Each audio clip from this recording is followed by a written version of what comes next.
So இந்த பொதுச் செயலர் பதவிக்கு உதயநிதி ஸ்டாலினுக்கும் கனிமொழிக்கும் இடையில் ஒரு போட்டா போட்டி ஏற்பட்டு வருகிறது. கனிமொழி தலைமையில் இந்த கட்சி இரண்டாக பிளவுபடுவதற்கு வாய்ப்பு உள்ளது. இப்ப எடப்பாடியார் தலைமையிலான அதிமுக, கனிமொழி தலைமையிலான டிஎம்கே ஃபேக்ஷன், இந்த ரெண்டோட சேர்ந்து பிஜேபி கைகோர்த்து கொண்டு தாவேகாவை எதிர்த்து களமாடும்.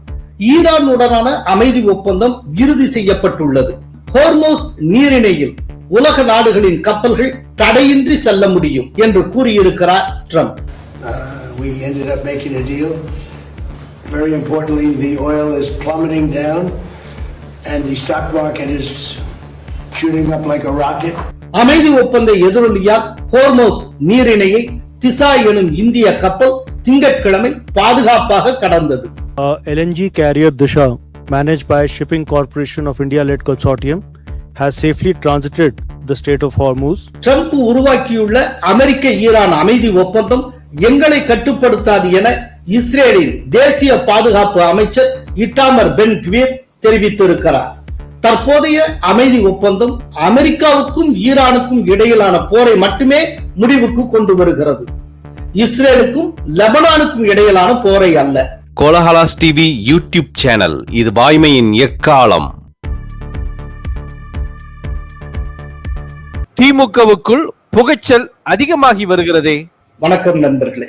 இந்த 2026 சட்டப்பேரவை தேர்தல் ரிசல்ட் வந்தாலும் வந்தது, எந்த ஒரு கட்சியும் அதனுடைய ஷேப்ல இல்ல, இல்லாட்டி எந்த ஒரு கூட்டணியும் அதனுடைய ஷேப்ல இல்ல. இப்ப ஏடிஎம்கேக்கு என்ன நடந்தது எல்லாருக்கும் தெரியும். 25 பேர் வெளியில வந்தாங்க. அதுல ஒரு 4 பேர் டோட்டலாவே ரிசைன் பண்ணாங்க. மீதி எம்எல்ஏக்கள் நாங்கள் மீண்டும் எடப்பாடியுடன் இணைகிறோம்னு வந்துட்டாங்க. இணையறம்னு சொன்னதுக்கு அப்போ இப்ப திடீர்னு சி.வி. சண்முகம் போர்க்கொடி உயர்த்துகிறார். ஒரே குழப்பம். அதிமுகவின் குழப்பம் நம்ம எல்லோருக்குமே பழகி போன ஒரு விஷயம். ஏன்னா ஜெயலலிதா மறைவிலிருந்து ஏதோ ஒரு விதத்துல மாறி மாறி அந்த குழப்பம் வந்து கொண்டேதான் இருக்கிறது. அது ஒவ்வொரு தேர்தல் முடிஞ்சதுக்கு பின்னாலேயும் இதுபோல ஒரு குழப்பம் வந்து கொண்டே இருக்கும். ஸோ இது பார்த்து பழகின ஒரு விஷயம். ஆனால் ரொம்ப ஆச்சரியமானது என்னன்னா, இது போன்ற குழப்பம் டிஎம்கேக்குள்ள வரப்போகிறது அப்படிங்கிற தகவல் நமக்கு கிடைத்திருக்கிறது. அதுதான் ரொம்ப ஆச்சரியமானது. இப்ப ஏற்கனவே அதுக்கான சிம்டம் வேற விதமா ஆரம்பிச்சாச்சு. இந்த தேர்தல் முடிவுக்கு பிறகு டிஎம்கேவுடன் இருந்த முக்கியமான கூட்டணி கட்சிகள் எதுவும் அதனோட இல்லை. இன்னைக்கு டிஎம்கேட ரொம்ப லாயலா ஒட்டிட்டு இருக்க ஒரே ஒரு கட்சி தேமுதிக மட்டும்தான். மற்ற எல்லாரும் வெளியில வந்தாச்சு. மதிமுக ரொம்ப கடுமையா விமர்சிக்க தொடங்கி விட்டது. மதிமுகவுடைய அவைத்தலைவர் திமுகவை விஷப்பாம்பு அப்படிங்கிற, எத்தனைதான் பால் வார்த்தாலும் அதுக்கு நன்றி இருக்காது, திரும்ப பால் வார்த்தவனையே அது கொத்துவதற்கு முயற்சி செய்யும் அப்படிங்கிற லெவலுக்கு அவர் பேசுகிறார். பசுவுக்கு நீர் காலத்தா அது பாலம் கொடுக்கும், ஆனா பாம்புக்கு பாலையே கொடுத்தாலும் கூட அது நஞ்சத்தான் காட்டும். ஏன்னா அதுகிட்ட இருக்கிறது நச்சுதான். அதனால இந்த திமுகங்கிறது அது நச்சு பாம்பு. அதனாலதான் 4 எம்பிக்கள் நம்மளுக்கு டெல்லியில இருந்தப்போ அவங்க அப்பா அந்த 4 எம்பிக்களையும் அவர்களிடத்துல சேர்த்தி மந்திரி பதவி வாங்கினவர் தான். அப்படிப்பட்ட தில்லுமுழுகளுக்கு சொந்தக்காரர்கள் தான் அவங்க. அப்படிப்பட்ட அவங்க கூட நம்ம இருக்கக்கூடாதுன்னு சொல்லி நீ வந்து பேசுறவங்க எல்லாம் சொன்னீங்க. எல்லாருடைய கருத்து அதுதான். என்னன்னா அவங்களுக்கு அதாவது தேர்தல் நேரத்தில் கொடுக்கப்பட்ட அத்தனை தொகுதிகளையும் உதயசூரியன் சின்னத்திலேயே நிற்குமாறு சொல்லி வற்புறுத்தி அந்த கட்சியை ஒண்ணும் இல்லாம ஆக்கினாங்க. அந்த கட்சிக்கான எதிர்கால அங்கீகாரம் இருக்குல்ல, அதையே கேள்விக்குள்ளாக்கி விட்டார். அந்த கட்சியுடைய எக்ஸிஸ்டன்ஸ பதம் பார்த்து இருக்கிறது திமுக. சோ அதுக்கு எப்ப பழிதிருக்கலாம் சொல்லி வைகோ காத்து கொண்டு இருக்கிறார். இந்த டைட்டில் தான் இந்த 2026 தேர்தலில் வந்த ரிசல்ட் திமுகவுக்கு ஒரு பேரிடியாக வாய்த்திருக்கிறது.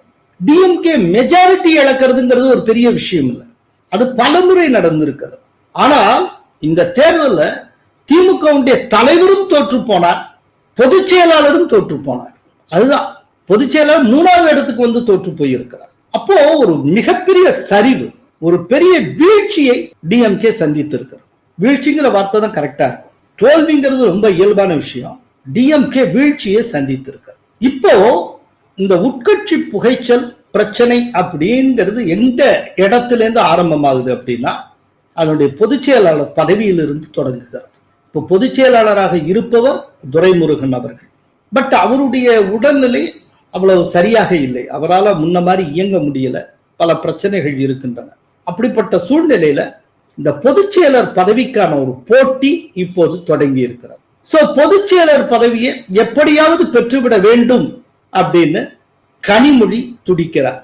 அதே நேரத்துல அந்த பொதுச் செயலர் பதவிக்கு தான் சரியான ஆள், எனக்குத்தான் அது கிடைக்க வேண்டும் என்று கடும் முயற்சி எடுத்து வருகிறார் உதயநிதி ஸ்டாலின். சோ இந்த பொதுச் செயலர் பதவிக்கு உதயநிதி ஸ்டாலினுக்கும் கனிமொழிக்கும் இடையில் ஒரு போட்டா போட்டி ஏற்பட்டு வருகிறது.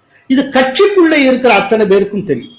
டிஎம்கேல இருக்கக்கூடிய ஒரு முக்கியமான விஷயம் என்னன்னா, என்னைக்கு பப்ளிக்கா வெடிச்சு செதறுமோ அதுக்கு ஒரு நொடி முன்னால வரைக்கும் அது டிஎம்கே சர்க்கிளை விட்டு வெளியில வராது. அவங்களுக்குள்ள பேசிக்கிட்டே போவாங்க. அதோட சிம்டம் கூட வெளியில வராது. அதை பொத்தி பாதுகாப்பாங்க. அப்படி ஒரு சிஸ்டம் இயற்கையாகவே டிஎம்கேட்ட உண்டு. இன்னைக்கு பொதுச் செயலர் பதவியை முன்வைத்து அதை குறிவைத்து கனிமொழிக்கும் உதயநிதி ஸ்டாலினுக்கும் இடையில் ஒரு பெரும் நிழலித்தம் நடந்து வருகிறது.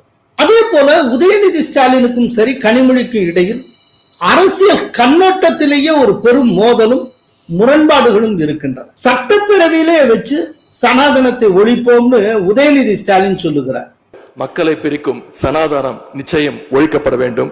ஆனால் கனிமொழி அந்த மாதிரி எப்போதுமே சொல்றது கிடையாது. அதுக்கு பதிலா அவங்க டெல்லியில இருக்கிற எல்லா தேசிய தலைவர்களோட ஒரு நட்பினை உருவாக்கி கொள்ளுகிறார். குறிப்பா பிஜேபியில இருக்கக்கூடிய டாப் லெவல் லீடர்ஸ் அத்தனை பேரும் கனிமொழிக்கு நல்ல நண்பர்கள், இன்க்ளூடிங் அமித்ஷா. அமித்ஷாவை அப்பாயின்மெண்டே வாங்காமல் பார்க்க முடியும் அப்படின்னா அப்படிப்பட்ட ஒரு சலுகையை கொண்ட ஒரு சில அரசியல்வாதிகளில் கனிமொழியும் வருவார். சோ எல்லாத்தையும் டாப் லெவல் லீடர்ஸ் இன் டெல்லி அவங்க அத்தனை பேர்த்தையும் ஒரு சரியான ராப்போவை கனிமொழி மெயின்டைன் பண்ணிட்டு இருக்காங்க. சோ அவங்களுடைய பார்வை அப்படிங்கிறது இந்த சனாதனத்தை முன் வச்சு போறது, இந்த வடக்கு தெற்கு வடவர் தமிழர் இப்படிங்கிற இந்த கோணத்துல போயிட்டு இருக்கிறது, இதெல்லாம் ஒர்க் அவுட் ஆகாது அப்படிங்கிற ஒரு முடிவுக்கு எப்போதோ கனிமொழி வந்து விட்டார். ஆனால் உதயநிதி ஸ்டாலின் இன்னமும் சனாதனம் இல்லாட்டி தமிழர் இப்படின்னே அவர் ஒரு அரசியலை கொண்டு போய் கொண்டிருக்கிறார். இப்படிப்பட்ட சூழ்நிலையில் தான் எதிர்காலத்துல துரைமுருகன் பொறுப்பு யாருக்கு என்கிற கேள்வி எழுகிறது. இதுல கனிமொழிக்கு என்ன ஒரு பெரிய அட்வான்டேஜ் அப்படின்னா, கனிமொழி தலைமையில அவரை சப்போர்ட் பண்றதுக்கு தயாரா பார்லிமெண்ட்ல இருக்கக்கூடிய ஏராளமான எம்பிஸ் ரெடியா இருக்காங்க. அவருக்கு பின்னால் அணிவகுக்க நிறைய எம்பிஸ் இருக்காங்க. அதே போல ஒரு அளவுக்கு எம்எல்ஏஸ் இருக்காங்கன்னு நம்ம கேள்விப்படுறோம். இதுல கனிமொழிக்கு இருக்கக்கூடிய இன்னொரு பெரிய ஆடட் அட்வான்டேஜ் என்னன்னா, அவருடைய மொழி புலமை. ஆங்கிலம் தெரியும், ஹிந்தி ஓரளவுக்கு தெரியும். ரொம்ப பெரிய அட்வான்டேஜ் கனிமொழிக்கு என்ன அப்படின்னா, தேசிய தலைவர்களை அவர் நன்கு அறிவார். இதெல்லாம் ஒரு பெரிய விஷயம். அதே நேரத்தில் உதயநிதி ஸ்டாலின் எப்படி அப்படின்னா, அவருக்கு மொழி புலமை ரொம்ப குறைவு. பிரஸ் மீட்ல நின்னால் கூட 4 வார்த்தை சேர்ந்தாஞ்சேர்க்கே அவருக்கு பேச தெரியாது. அப்புறம் கட்சிக்குள்ள அவருக்கு இருக்கிற கிரிப்பு ரொம்ப ரொம்ப குறைவு. அதாவது உதயநிதி ஸ்டாலின் ஒரு வட்டம் இருக்கு, அதுல அன்பில் மகேஷ் பொய்யாமொழி இந்த மாதிரி ஒரு சிலர் இருப்பாங்க. இந்த வட்டத்தின் வழியாக அவர் எல்லாத்தையும் கம்யூனிகேட் பண்ணிட்டே இருப்பாரே ஒழிய அவருக்கு நேரடி டச்சுன்னு எதுவும் கிடையாது. சோ அவரை ஒட்டி இருக்கக்கூடிய அந்த உள்வட்டம் இருக்குல்ல, இந்த உள்வட்டத்தின் மூலமாக கட்சிக்குள்ள அவர் யாரெல்லாம் கனெக்ட் ஆயிருக்காரோ அது மட்டும்தான் அவருடைய ஆதரவு நிலை, அவருடைய ஆதரவு சர்க்கிள், அவ்வளவுதான். இன்னொன்னு, கனிமொழிக்கு ஒரு இன்டலெக்சுவல் அப்படிங்கிற ஒரு ஃபேஸ் ஒண்ணு இருக்கு. ஒரு கவிஞர், இன்டலெக்சுவல், இந்த விதமான ஒரு தோற்றம் இருக்கு. இது எதுக்கும் உதயநிதிக்கு சம்பந்தமே கிடையாது. அப்படிங்கிறப்போ கனிமொழியோட அவர் போட்டி போட்டார்னா உதயநிதி ஸ்டாலின் கொஞ்சம் இறங்கின விதமாகத்தான் இருக்கிறார். அப்ப கட்சிக்குள்ளேயே ஒரு பொதுச் செயலர் பதவிக்கு 2 பேரும் போட்டியிட்டால் கனிமொழியுடைய கை ஓங்குவதற்கு வாய்ப்பு இருக்கிறது. ஆனால் அதே நேரத்துல ஸ்டாலினுடைய வாரிசு அப்படிங்கிற முறையில் ஒரு ஸ்டாலின் மீதான மரியாதை, ஸ்டாலினுக்காக உதயநிதியை ஏற்றுக்கொள்வது, ஸ்டாலின் மேல இருக்கிற மரியாதைக்காக உதயநிதி ஸ்டாலினை சகித்துக் கொள்வது, அப்படிங்கிற கோணத்துல கொஞ்சம் பேர் ஆதரிக்கலாமே ஒழிய மற்றபடி உதயநிதி ஸ்டாலினுடைய திறமையின் மீது நம்பிக்கை வைத்து உதயநிதிக்கு பின்னால் வரக்கூடியவர்கள் எத்தனை பேர் அப்படின்னு கேட்டால் யாரும் இருக்க மாட்டாங்க. இந்த விதமான ஒரு சூழ்நிலையில இந்த பொதுச்செயலர் பதவிக்கு ஒரு பெரும் போட்டி ஏற்பட்டு அது உதயநிதிக்குத்தான் கிடைக்கும் அப்படிங்கிற மாதிரி போச்சுன்னா, அப்படிப்பட்ட ஒரு சூழ்நிலையில் கனிமொழி தலைமையில் இந்த கட்சி இரண்டாக பிளவுபடுவதற்கு வாய்ப்பு உள்ளது. கனிமொழி தலைமையில் தனி அணியாக கூட திமுக செல்லலாம்.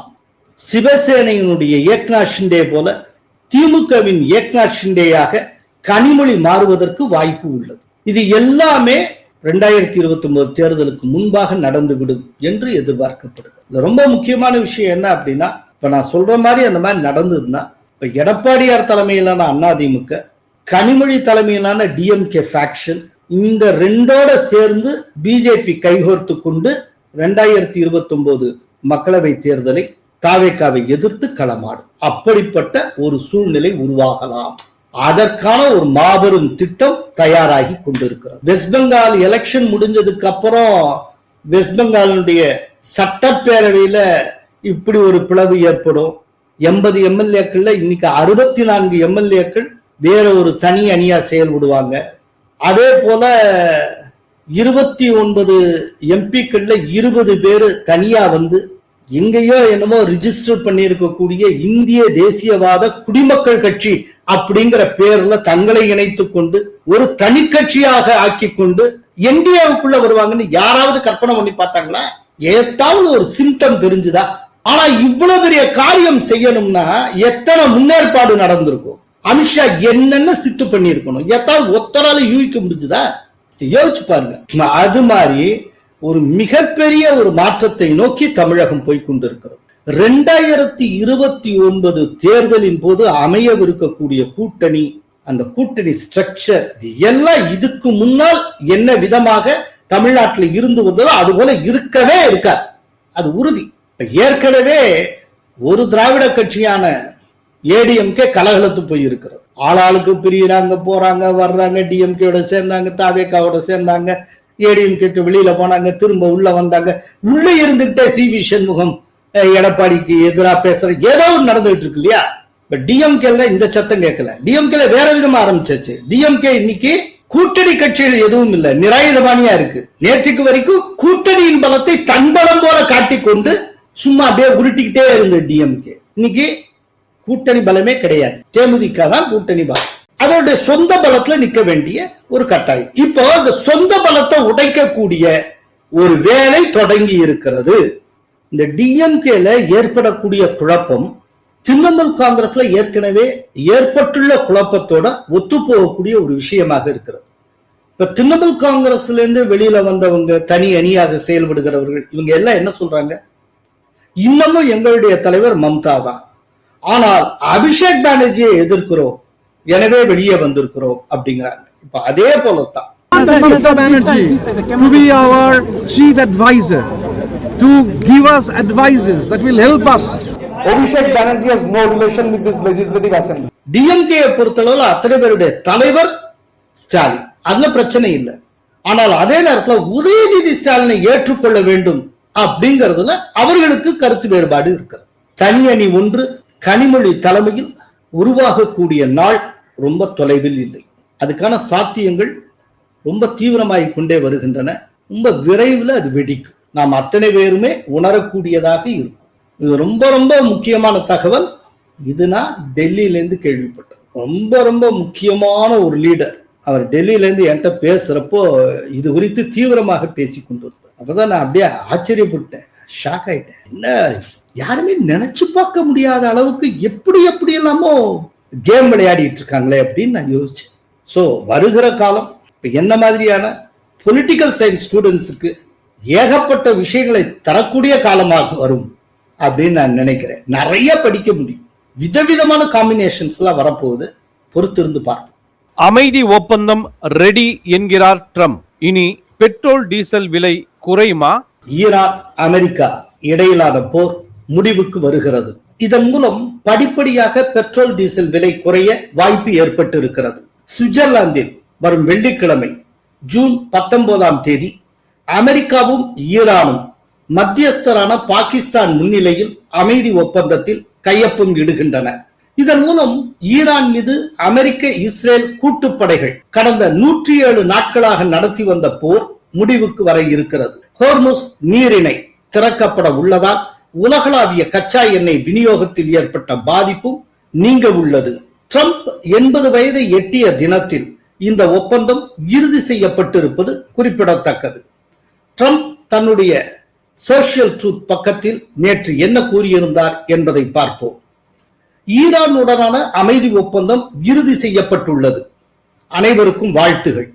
இந்த ஒப்பந்தம் மூலம் ஹோர்மோஸ் நீரிணை திறக்கப்படும் என்பதோடு ஈரான் துறைமுகங்களில் அமெரிக்க கடற்படைகளின் முற்றுகையும் முடிவுக்கு வரும். இதன் மூலம் ஹோர்மோஸ் நீரிணையில் உலக நாடுகளின் கப்பல்கள் தடையின்றி செல்ல முடியும். அத்துடன் கச்சா எண்ணெய் விநியோகமும் தடையின்றி நடைபெறும் என்று கூறியிருக்கிறார் Trump. Iran, it's a different set of leaders, and we found the third set to be very smart, strong, very smart, but we ended up making a deal. I felt badly that we had to go back on the attack for 2 nights, and I thought a third, but we made it before that happened. But I think a lot of great things are going to happen in the Middle East right now, and very importantly, the oil is plummeting down, and the stock market is shooting up like a rocket today. அவர் மேலும் என்ன கூறியிருந்தார் என்பதை பார்ப்போம். இரு நாடுகள் இடையிலான அமைதி ஒப்பந்தம் வரும் வெள்ளிக்கிழமை கையெழுத்தான பிறகு ஹோர்மோஸ் நீரிணை திறக்கப்படும். ஈரான் விவகாரத்தில் தீர்வு காண அமெரிக்காவின் பல அதிபர்கள் முயற்சி செய்து வந்தனர். ஆனால் அவர்களின் முயற்சிகள் தோல்வி அடைந்தன. இத்தகைய சூழலில் உண்மையான அமைதி உடன்பாட்டை எட்டுவதற்கு உதவிய முதல் அதிபரை மத்திய கிழக்கு தலைவர்கள் இப்போதுதான் முதன்முறையாக பார்க்கின்றனர். இந்த மிக பெரும் ஒப்பந்தம் இந்த ஒட்டுமொத்த பிராந்தியத்திலும் அமைதி மற்றும் பாதுகாப்பை உறுதி செய்யும் என்று குறிப்பிட்டிருக்கிறார் ட்ரம்ப். அமைதி ஒப்பந்தம் இறுதி செய்யப்பட்டுள்ளதை ஈரான் வெளியுறவுத்துறை இணையமைச்சர் காசம் கரிபாபாடி அரசு தொலைக்காட்சி மூலம் உறுதி செய்திருக்கிறார். این فعلا متن یادداشت تفاهم نهایی شده. امضای رسمی یادداشت تفاهم اسلام آباد در روز جمعه بین طرفین اصلی یادداشت تفاهم صورت خواهد گرفت که کشور سوئیس مطرح هست. پایان فوری و دائمی جنگ و عملیات‌های نظامی در واقع در جبهه‌های مختلف از جمله در لبنان. அதே நேரம் ஒப்பந்தம் கையெழுத்தாகும் வரை அது நடைமுறைப்படுத்தப்படாது என்றும் குறிப்பிட்டிருக்கிறார். جمهوری اسلامی ایران هست و اجرای سایر مفادهای یادداشت تفاهم طبیعتاً از روز جمعه پس از امضای رسمی یادداشت تفاهم صورت خواهد گرفت. این هم نکته دیگری است که در واقع باید بهش توجه داشته باشیم. இப்போது போர் முண்டது எதனால் என்பதை நாம் நினைவுபடுத்திக் கொள்வோம். அணு ஆயுத திட்டத்தை ஈரான் கைவிட மறுத்ததை தொடர்ந்து அதன் மீது அமெரிக்க இஸ்ரேல் கூட்டுப்படைகள் கடந்த பிப்ரவரி 28 தீவிர தாக்குதலை தொடங்கின.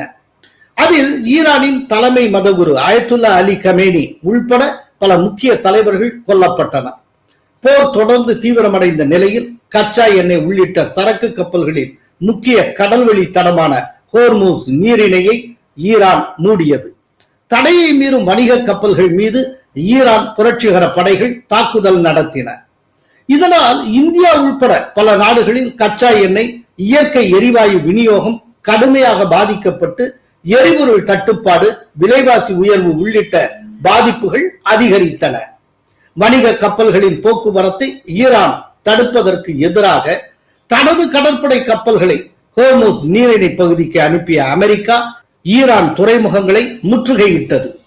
இதனிடையே போரை முடிவுக்கு கொண்டு வரும் வகையில் ஈரான் அமெரிக்கா இடையே பாகிஸ்தான் தலைநகர் இஸ்லாமாபாத்தில் ஏப்ரல் மாதத்தில் அமைதி பேச்சுவார்த்தை நடைபெற்றது.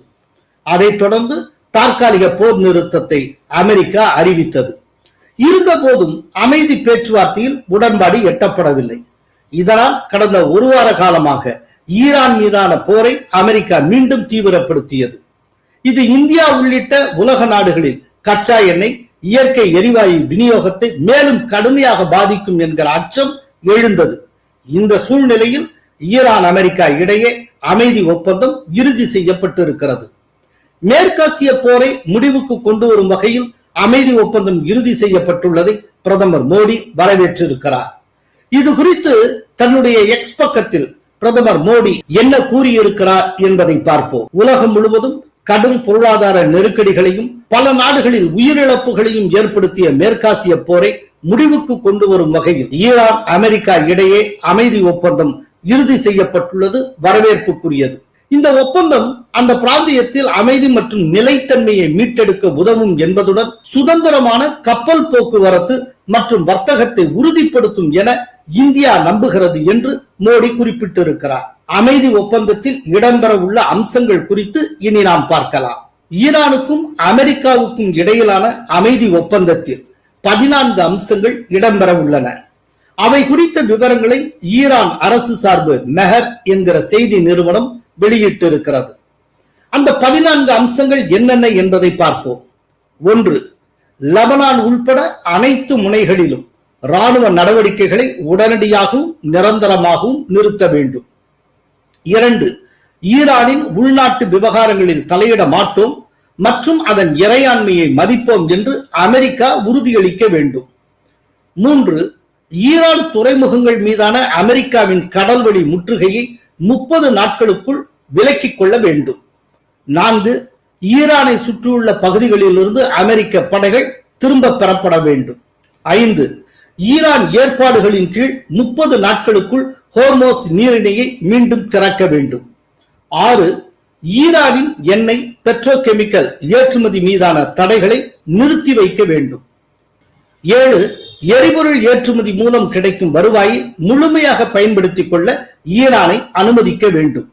8. ஈரானுக்காக குறைந்தபட்சம் 30,000 கோடி அமெரிக்க டாலர் மதிப்பிலான மறுசீரமைப்பு திட்டங்களை வழங்க அமெரிக்காவும் அதன் நட்பு நாடுகளும் உறுதியளிக்க வேண்டும். 9. அணுசக்தி விவகாரங்கள் மற்றும் விரிவான தடைகள் நீக்கம் குறித்து இறுதி ஒப்பந்தத்தை எட்ட 60 நாட்கள் தொழில்நுட்ப பேச்சுவார்த்தை நடத்தப்பட வேண்டும். 10. அணு ஆயுத பரவல் தடை ஒப்பந்தத்தின் கீழ் அணு ஆயுதங்களை உற்பத்தி செய்ய போவதில்லை என்கிற ஈரானின் புதுப்பிக்கப்பட்ட உறுதிப்பாடு மேலும் உறுதி செய்யப்படும். 11. பேச்சுவார்த்தை நடைபெறும் காலத்தில் பிராந்தியத்தில் ராணுவ குவிப்பை அதிகரிக்க மாட்டோம் என்றும் புதிய தடைகளை விதிக்க மாட்டோம் என்றும் அமெரிக்கா உறுதியளிக்க வேண்டும். 12. பேச்சுவார்த்தை காலத்தில் ஈரானின் முடக்கப்பட்ட 2400 கோடி டாலர் நிதியை விடுவிப்பது, அதில் பாதி தொகை பேச்சுவார்த்தை தொடங்குவதற்கு முன்பே வழங்குவது. 13. ஒப்பந்தம் முறையாக செயல்படுத்தப்படுவதை கண்காணிக்க மேற்பார்வை வழிமுறை ஒன்றை உருவாக்குவது. 14. ஐநா பாதுகாப்பு கவுன்சில் தீர்மானத்தின் மூலம் இறுதி ஒப்பந்தத்துக்கு ஒப்புதல் பெறுவது. அதே நேரம் ஈரானின் முடக்கப்பட்ட நிதி விடுவிப்பு, எண்ணெய் ஏற்றுமதி மீதான தடை, கடல்வழி முற்றுகை விலக்கு ஆகிய 3 அம்சங்களை நிறைவேற்றும் வரை இறுதிக்கட்ட பேச்சுவார்த்தை தொடங்கப்படாது என ஈரான் நிபந்தனை விதித்துள்ளதாக தெரிய வந்திருக்கிறது. மேலும் ஈரானின் ஏவுகணை திட்டம் மற்றும் பிராந்திய ஆயுத குழுக்களுக்கான ஆதரவு ஆகியன பற்றி அடுத்த கட்ட பேச்சுவார்த்தையில் விவாதிக்கப்படாது என்றும் கூறப்படுகிறது. இதற்கு மத்தியில் அமைதி ஒப்பந்தத்துக்கு நாள் குறித்து விட்டதால் மேற்கு ஆசியாவில் போர் பதற்றம் தற்போது தணிந்திருக்கிறது. அமைதி ஒப்பந்த எதிரொலியால் ஹோர்மோஸ் நீரிணையை திசா எனும் இந்திய கப்பல் திங்கட்கிழமை பாதுகாப்பாக கடந்தது. பெட்ரோநெட் நிறுவனம் இயக்கி வரும் இந்த கப்பல் குஜராத் மாநிலத்தில் உள்ள தஹேஜ் துறைமுகத்துக்கு திரவ எரிவாயு கொண்டு செல்கிறது. அந்த கப்பலில் 2.4 லட்சம் கனமீட்டர் திரவ எரிவாயு இருப்பதாக மத்திய கப்பல் போக்குவரத்து துறை அமைச்சகம் தெரிவித்திருக்கிறது. அந்த கப்பல் இந்தியாவை 18ஆம் தேதி வந்தடையும் என்று இந்திய கப்பல் துறை அமைச்சக இயக்குனர் ஓபேத் குமார் சர்மா தெரிவித்திருக்கிறார். LNG carrier Disha, managed by Shipping Corporation of India-led consortium, has safely transited the Strait of Hormuz, and she is carrying 62,370 metric ton LNG cargo. The vessel is supposed to enter Dahej on coming to India, likely on 18th. America Iran இடையே அமைதி ஒப்பந்தம் விரைவில் கையொப்பமாக இருப்பதாக அறிவிக்கப்பட்டிருப்பதால் Hormuz நீரிணையில் கச்சா எண்ணெய் மற்றும் எரிவாயு கப்பல்களின் போக்குவரத்து இயல்பு நிலைக்கு திரும்பலாம் என எதிர்பார்க்கப்படுகிறது. கப்பல் போக்குவரத்து இயல்பு நிலைக்கு திரும்பினால் இந்தியாவுக்கு முன்பு போல வளைகுடா நாடுகளிலிருந்து கச்சா எண்ணெய் எரிவாயு வரத்து சீரடையும் என்று கூறப்படுகிறது. தற்போது ஹோர்மோஸ் நீரிணையில் போக்குவரத்து சீராகும் பட்சத்தில் கச்சா எண்ணெய் வரத்து முன்பு போல சீராகி சர்வதேச சந்தையில் அதன் விலை குறையக்கூடும் என்றும், அதனால் இந்தியாவில் பெட்ரோல் டீசல் எரிவாயு விலையை மத்திய அரசு குறைக்க வாய்ப்பு இருப்பதாகவும் நிபுணர்கள் கருத்து தெரிவித்துள்ளனர். இதனிடையே அமைதி ஒப்பந்தம் குறித்து அமெரிக்க அதிபர் அறிவித்ததை அடுத்து சர்வதேச சந்தையில் கச்சா எண்ணெயின் விலை 4% அளவுக்கு குறைந்துள்ளது. இவையெல்லாம் ஒருபுறம் இருக்க, இஸ்ரேல் இன்னமும் இறங்கி வருவதாக தெரியவில்லை. ட்ரம்ப் உருவாக்கியுள்ள அமெரிக்க ஈரான் அமைதி ஒப்பந்தம் எங்களை கட்டுப்படுத்தாது என இஸ்ரேலின் தேசிய பாதுகாப்பு அமைச்சர் இட்டாமர் பென் கிவீர் தெரிவித்திருக்கிறார். இது குறித்து பென் கிவீர் வெளியிட்டிருக்கக்கூடிய எக்ஸ் பதிவில், ட்ரம்பின் ஒப்பந்தம் எங்களை கட்டுப்படுத்தாது, அமெரிக்காவுக்கு இஸ்ரேல் அடிபணியாது, நாங்கள் ஒரு சுதந்திரமான இறையாண்மை கொண்ட தேசம், இஸ்ரேல் குடிமக்களுக்கும் இஸ்ரேலிய பாதுகாப்பு படை வீரர்களுக்கும் யூத மக்களுக்கும் நாங்கள் ஆற்ற வேண்டிய கடமை நிறைய உள்ளது.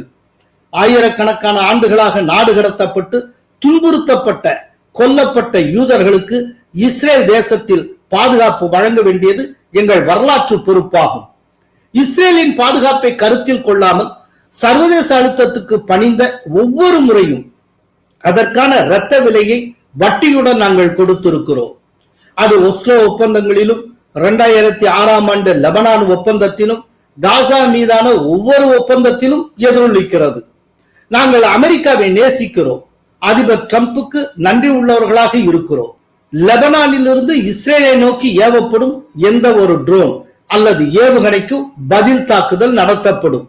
எங்கள் பாதுகாப்பை உறுதி செய்யாத, எங்களை எந்த விதத்திலும் கட்டுப்படுத்தாத இந்த ஒப்பந்தத்தில் நாங்கள் பங்காளிகள் அல்ல. ஹிஸ்புல்லாவை ஒழித்து கட்டுவதை விட குறைவான எதற்கும் நாங்கள் சம்மதிக்க மாட்டோம். வடக்கு பகுதி குடியிருப்பு வேலிகளில் ஆயிரக்கணக்கான பயங்கரவாதிகள் அமர்ந்திருக்கும் சூழ்நிலைக்கு நாம் மீண்டும் திரும்பிவிடக் கூடாது. இஸ்ரேல் மக்கள் 3000 ஆண்டு கால மக்கள், தங்கள் தாயகத்துக்கு வலிமையுடன் திரும்பிய மக்கள். இனி எதிரிகளுக்கு முன்பாக தன் பார்வையை தாழ்த்திக் கொள்ளும் எண்ணம் இஸ்ரேலுக்கு இல்லை. யூதர்கள் அடிகளை வாங்கி மௌனமாக இருந்த நாட்கள் முடிந்து விட்டன என்று இஸ்ரேலுடைய தேசிய பாதுகாப்பு அமைச்சர் கூறியிருக்கிறார். இஸ்ரேலுடைய ராணுவ அமைச்சர் இஸ்ரேல் கட்ஸ் என்ன கூறினார் என்பதை பார்ப்போம். லெபனான், சிரியா, காசா பகுதிகளில் ராணுவ நடவடிக்கைகளின் மூலம் கைப்பற்றப்பட்ட பகுதிகளில் இருந்து இஸ்ரேல் ராணுவம் ஒருபோதும் பின்வாங்காது. லெபனான் மீதான இஸ்ரேல் தாக்குதல்களுக்கு பதிலடி தர ஈரான் முற்பட்டால் ஈரான் மீது இஸ்ரேல் திருப்பி அடிக்கும் என்று இஸ்ரேல் கட்ஸ் எச்சரித்திருக்கிறார். கடந்த 2.5 ஆண்டுகளில் லெபனான், சிரியா, காசா பகுதிகளில் சுமார் 1000 சதுர கிலோமீட்டர் பரப்பளவை இஸ்ரேல் தனது கட்டுப்பாட்டுக்குள் கொண்டு வந்திருக்கிறது. இந்த கட்டுப்பாட்டை காலவரையின்றி நீட்டிப்பதாகவும் இஸ்ரேல் அறிவித்திருக்கிறது. இஸ்ரேல் கண்ணோட்டத்துக்கு நேர்மாறாக போர் நிறுத்த ஒப்பந்தத்தில் பிரிக்க முடியாத அங்கமாக லெபனான் இருக்கும் என்று ஈரான் வெளியுறவுத்துறை செய்தி தொடர்பாளர் இஸ்மாயில் பகேயி தெரிவித்திருக்கிறார். வரைவு ஒப்பந்தத்தில் லெபனான் குறித்து 3 முறை வலியுறுத்தப்பட்டுள்ளதாகவும் அவர் குறிப்பிட்டிருக்கிறார். இஸ்ரேலின் எதிர்வினையிலிருந்து ஒன்று புரிகிறது. தற்போதைய அமைதி ஒப்பந்தம் அமெரிக்காவுக்கும் ஈரானுக்கும் இடையிலான போரை மட்டுமே முடிவுக்கு கொண்டு வருகிறது, இஸ்ரேலுக்கும் லெபனானுக்கும் இடையிலான போரை அல்ல. எனவே மத்திய கிழக்கில் முழு அமைதி உடனே திரும்ப வழியில்லை என்றுதான் நமக்கு தெரிகிறது. நன்றி, வணக்கம். கோலஹலாஸ் டிவி யூடியூப் சேனல், இது வாய்மையின் எக்காலம்.